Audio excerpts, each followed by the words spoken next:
What if karma is shaping the choices your soul made?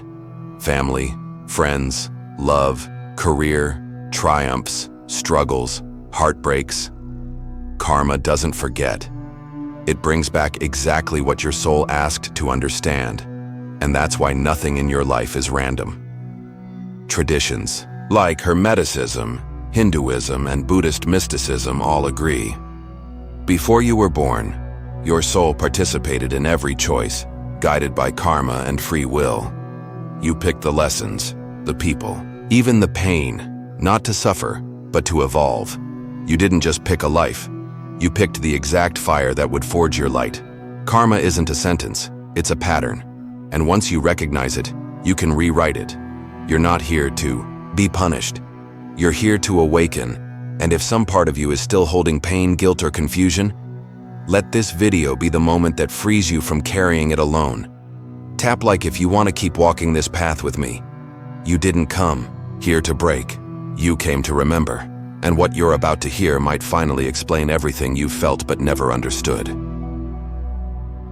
Let's dive into something most people don't realize. You've been here before. Yep, this life isn't your first rodeo, and it likely won't be your last, unless you learn what your soul came here to master.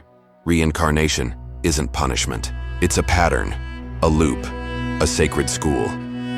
Reincarnation is like a school. Every lifetime is a classroom. That heartbreak, lesson in empathy. That illness, a test in surrender. That rejection, a mirror for your self-worth. Each life gives you exactly what you didn't master last time. And karma, it's the curriculum. Now here's the kicker. Karma isn't here to punish you. It's here to balance you. It's not cosmic revenge. It's soul education. You hurt someone, you might feel it next life. Not to suffer, but to understand. You give love, it comes back. Not always in form, but in frequency. You'll feel everything you made others feel. That's not punishment, that's awakening. Karma creates connections across lifetimes. It's what pulls people together, again and again. Ever met someone and felt an instant connection or deep resistance? Yep, old contract, different costume. And karma doesn't mean you're stuck. You always have free will. Every moment is a chance to rewrite the script. But if you avoid the lesson, life will repeat the test. Louder, harder, sharper. Now imagine this. Your soul planning this life like a strategist, choosing the timing, the body, the exact family dynamic to match your karmic lessons. Even your body, your pain, and your DNA were designed as sacred tools. Some lessons are gentle, some are brutal, but none are random. The soul doesn't waste time. It goes straight for what it needs. And the longer we resist, the more intense the experience becomes. Not as punishment, but as guidance. Repetition is the soul's highlighter.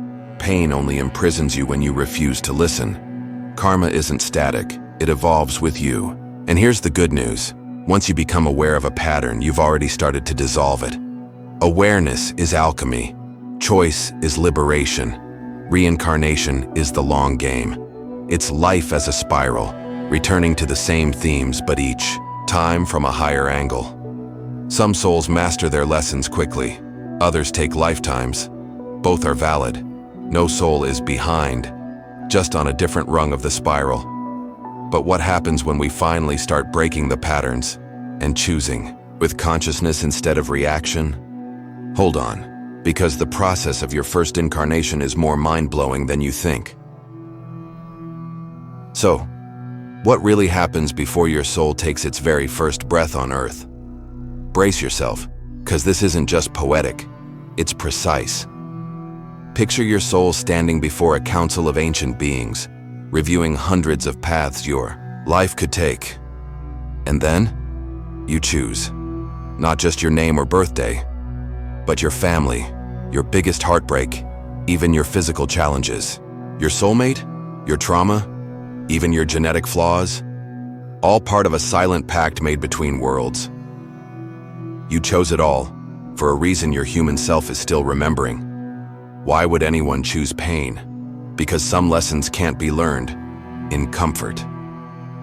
A soul wanting to master patience might pick a chaotic family. One seeking courage might choose to be born into limitation. Before you breathed, you reviewed your life like a map and circled the parts that would stretch you most. But here's the wild part. You didn't do this alone. You made soul contracts, agreements with other souls you'd meet on Earth.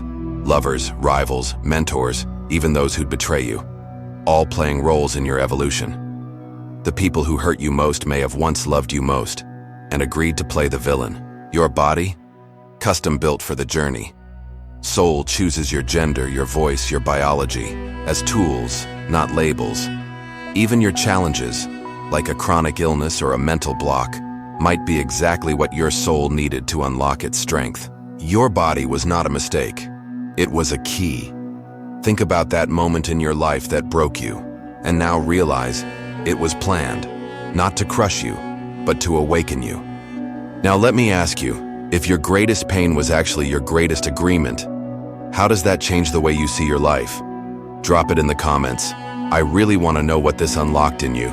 You even chose the era you'd be born into. The chaos, the culture, the collective traumas, all serving your lesson.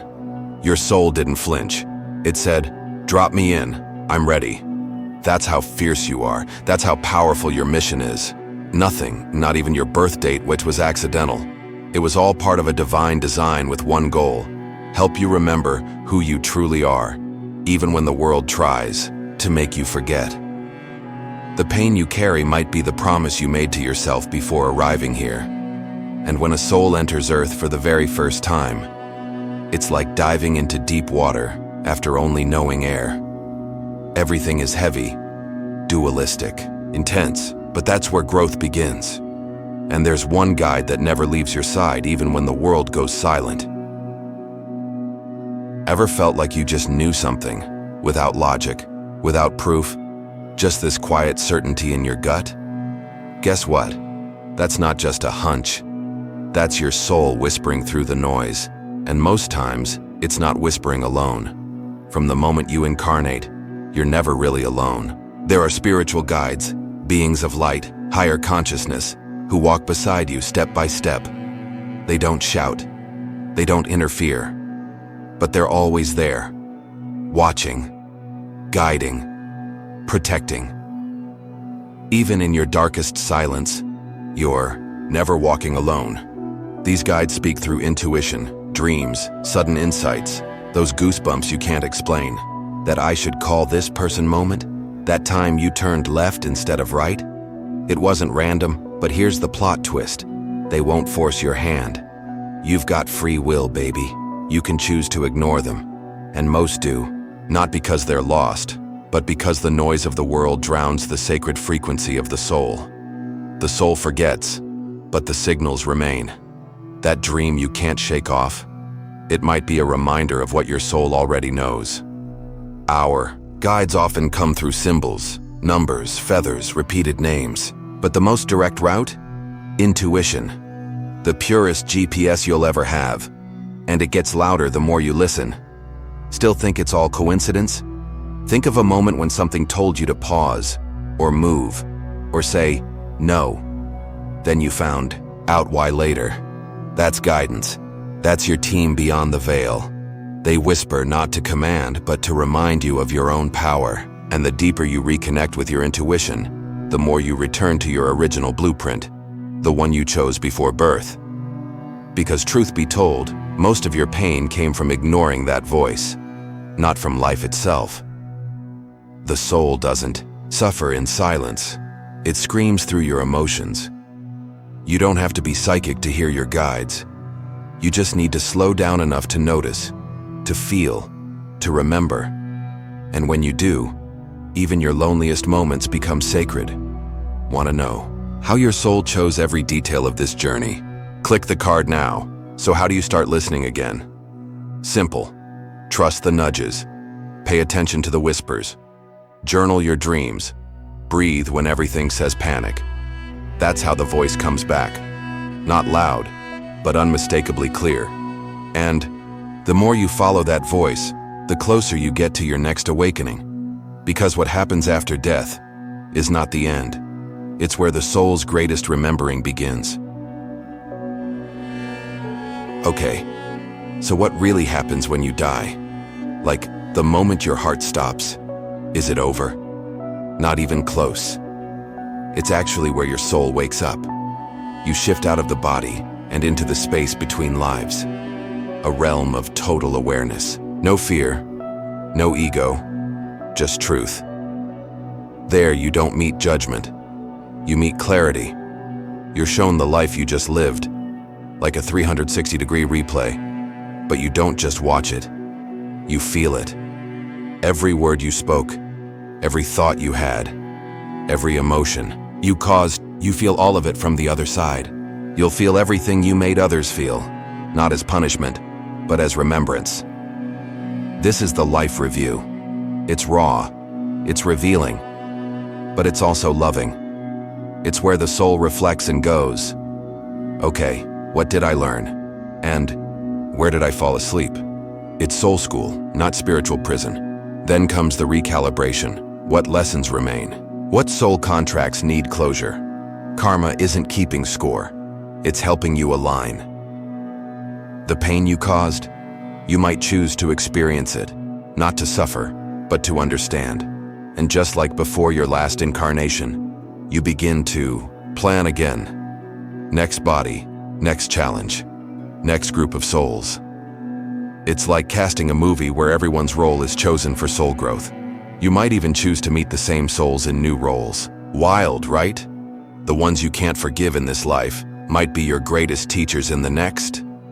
You choose your appearance, your gender, your strengths, and even your weaknesses. Every detail becomes intentional. You want to learn humility. You might come poor. You want to learn love. You might come through betrayal. But don't get it twisted. This isn't fate. You still have free will. What you plan and what you do can differ. And that's where soul evolution gets really interesting. Even the best-made soul map needs course corrections. The universe repeats what you avoid until you finally evolve through it. And here's the truth. This space between lives isn't cold or lonely. It's profoundly sacred. There's peace. There's reunion. There's remembrance. You remember why you came, and you choose again, from love. Now imagine this. Every death is not the end, but a recalibration, a pause before the next mission, and with each return, your soul gets wiser, stronger, and more aligned. But what if, one day, you didn't have to return at all? If this message made your heart remember something, share it. Someone you love might be waiting to hear this right now. So here's the question that shakes the soul. Do you have to keep coming back? Or is there a point where your spirit graduates, breaks free from the loop, and becomes something greater? The answer is yes, but it's not what most people think. Enlightenment isn't about escape. It's not about avoiding life. It's about transcending illusion. It's when the soul no longer identifies with fear, with ego, with form. Liberation isn't leaving the world. It's seeing through it. You don't disappear. You expand. You become fully aware of your divine essence. And from that state, you realize you were never separate, never broken, never behind. To be free is to remember that you were never trapped. This process takes lifetimes for some, moments for others. There's no single path, but the ingredients are always the same: awareness, surrender, inner work. It starts with seeing the patterns, then healing the wounds, then choosing differently. The soul isn't bound by the body, it's bound by its attachments. Let go of resentment, you break a chain. Forgive someone, you dissolve a contract. Stop clinging to outcomes, you lighten your karmic load. Enlightenment is death, but of everything false. You raise your frequency, not by faking positivity, but by living truthfully. The universe mirrors your vibration. Change it, and the game changes with you. Eventually, you align so deeply with divine laws that nothing pulls you back. No more karma, no more loops, just choice. And here's the beautiful twist. Some souls choose to return, not out of need, but out of love.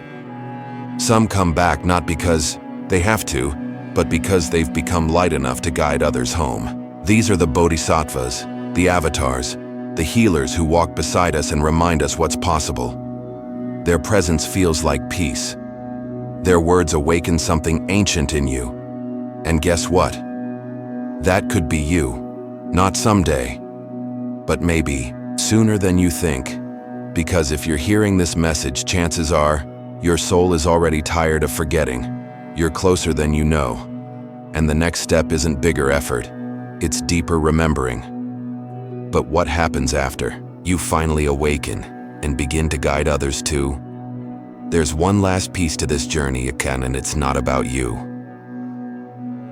You felt it. Something inside shifted. Life doesn't feel random anymore. It feels designed. Because it was. Not by fate. By you.